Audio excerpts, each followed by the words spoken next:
Welcome back. Frank James, arrested a short time ago in Lower Manhattan, now facing federal terrorism charges. For committing an act of terrorism on mass transit. Also resurfaced YouTube videos. There are a number of them out there, but let's listen to a little bit of his anti-white racist rhetoric. And I tell the American Negro this, I keep telling you the same thing. White people and black people, as we call ourselves, should not have any contact with each other. You still refuse to understand this. Yeah, joining us right now to discuss, editor of Red State, Kira Davis, retired Marine Corps Gunnery Sergeant Jesse Jane Duff, and host of the Joe Pags Show, Joe Pags himself. It strikes me, Kira, that if I were to say those words, if someone who is white would say that, I don't think anybody would hesitate to say there's a problem with that. What's your take on this when we see this? I don't think anyone who sees this would hesitate to say that there's a problem with this. I think the problem is that too few people are going to see this. You know what I mean? Like, we're up against the media. This is a huge story. I mean, even I saw a few liberal pundits today tweeting about how, I hear this is a black man. They wanted this guy to be their fantasy of this white supremacist that's running around committing domestic terrorism, around every corner. They want it to be that so bad that they're putting us all in danger. We're not able to respond appropriately to people like this, to crazies like this. This man should be everywhere. We should be alerted to this ideology. I mean, it's the left that's been telling us for the last 2, 3, 4, 7 years that words matter, words are violence, ideology is above everything. Well, here's a man with a dangerous ideology who actually acted out on that ideology. And thank God it wasn't worse than it was.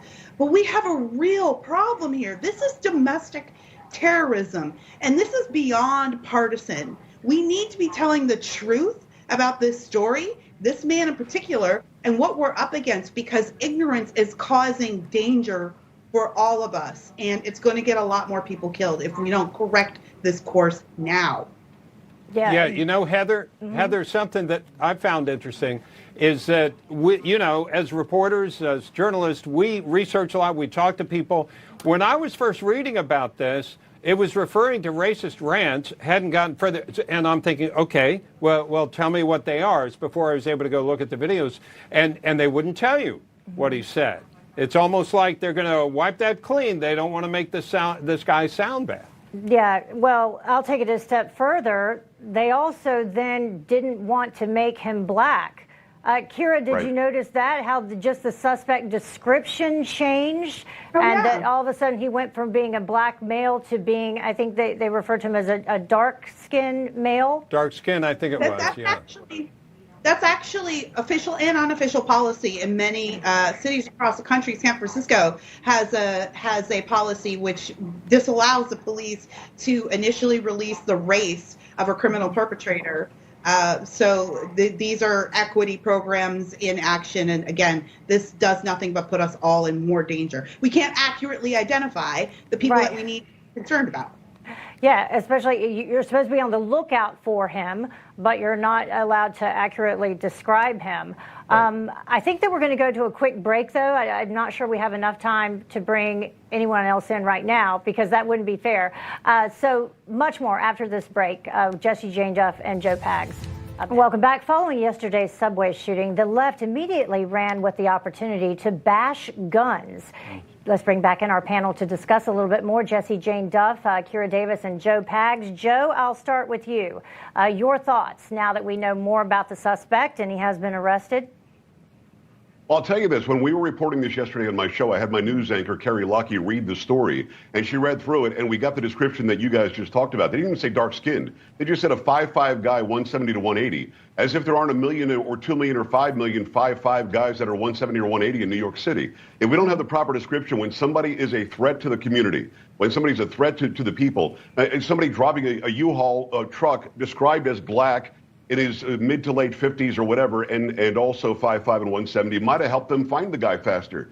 This whole wokeness that we're beaten into really does bother me, and it should bother everybody who's watching and listening. It might make you feel good for a second, but it's not going to stop something like this. When it comes to guns, I looked up at the gym yesterday and I saw the report by CNN. They had Eric Adams on, and they were asking the mayor about what happened here, and he said, we have to do something on a national level about guns. Why don't we do something on a national level about a guy who was on the, up until 2019 on an FBI watch list because he was so dangerous? The pictures that we have on him are either in prison garb or jail garb. Why was he out? And why was this guy able to say, I want to start exterminating white people as a black nationalist, and nobody checks the guy? I think there are many, many things that happened here, but to point to a tool that was used is the least of our worries. The most of our worries is when a bad guy is out there, give a proper description, say who he is, and don't stop watching him if he's a threat. Is that asking a lot? Yeah. I'm sorry, I was just going to say, and then in 2011, from a federal firearms licensee in Ohio, able to purchase this 9mm Glock. Bob? Right. Yeah, I was just going to point out the fact that it was a member of the public that saw him that led to the arrest. So that's why, Jesse Jane, it actually matters what they put out there as a description. And, yeah, just to continue the conversation about the anti-gun reaction, the governor comes out, we've had enough mass shootings. Well, we know where that leads on the left.